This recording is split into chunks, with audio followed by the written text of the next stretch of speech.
Okay, so this is IELTS practice test, and we're going to do the reading part today.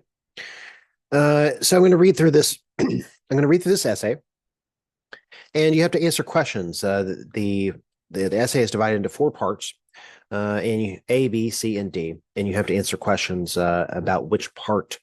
Well, you'll see. Okay.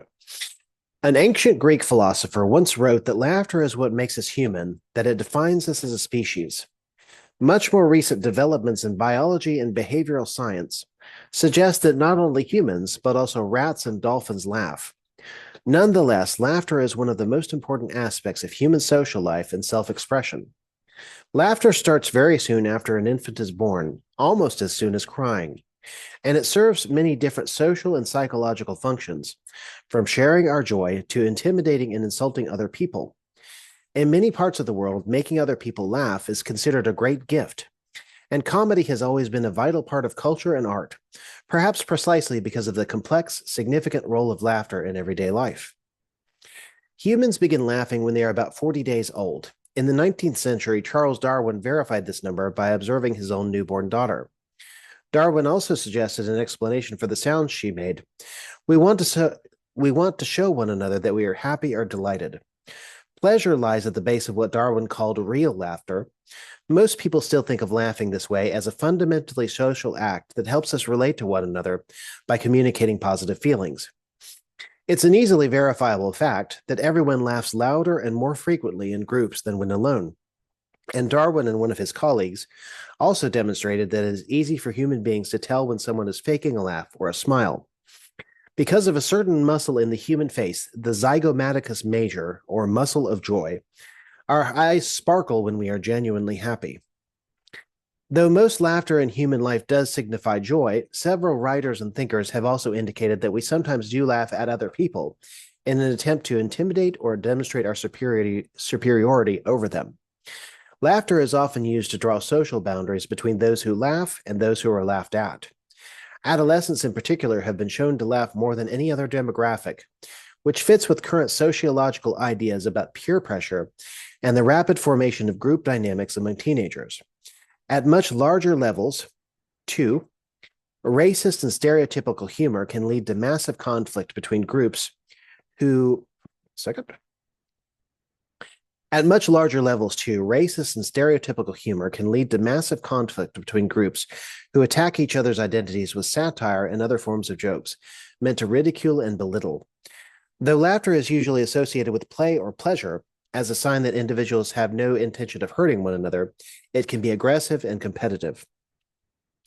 Satire and ridicule are especially important in politics, for instance, as a way of scoring points against an opponent. But no matter the final end to which comedy and laughter are put, they have played and still play a vital role in artistic production in Western literature, Western culture. Comedy as we know it, that is, staged performances intended to induce laughter in viewers or audience members, was born in ancient Greece. During the next several centuries, Italy, England, France, and Germany all developed strong comic traditions, especially in Italy, where a theater tradition called the Commedia dell'arte was born.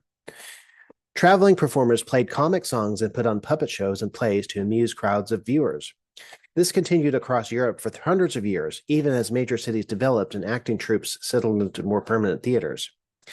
Even the American version of the television stand-up comedian is also very old and can be traced back to the court fool or jester in the Middle Ages and the Renaissance.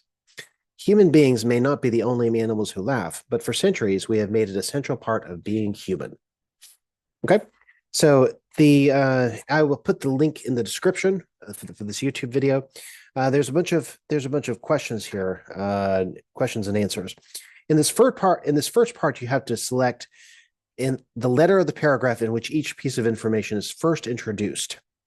So I'll give you an example for number one. Sometimes we ridicule or laugh at each other, which is aggressive. So that's aggressive behavior. And that information, if you read through, that information is shared first in this paragraph here, paragraph C. The laughter is usually indicated with play or pleasure. It can be aggressive and competitive. So that's C. Okay.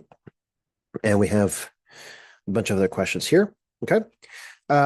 For questions 6 through 10, you have to match headings, and this is a little more challenging. So they have suggested headings here, and you have to say this matches paragraph A, B, C, or D. But if it doesn't match any of them, you pick N. So you pick number E, which is N. Okay, so laughing at other people. So let's look at the paragraphs here. Okay, and if you read paragraph C again, you'll see that this tends to talk about laughing about other people. So that would be a good for C. That would be a good paragraph or a good heading for paragraph C. Okay, and you've got 6 through 10. Okay, and here we have standard multiple choice questions for 11 through 15. Human beings can tell that laughter is fake.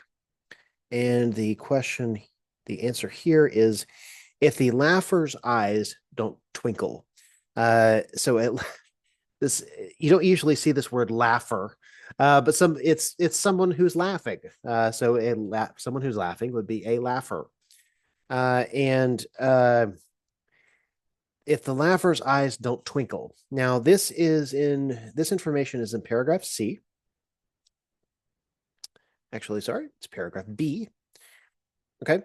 And it says if the laugher's eyes don't twinkle. If you read this sentence here, it says our eyes sparkle when we are genuinely happy. So sparkle in this case is a synonym for twinkle. So make sure to bone up on your knowledge of the English language because they're going to throw different synonyms at you. Okay, well, thank you very much and have a good night.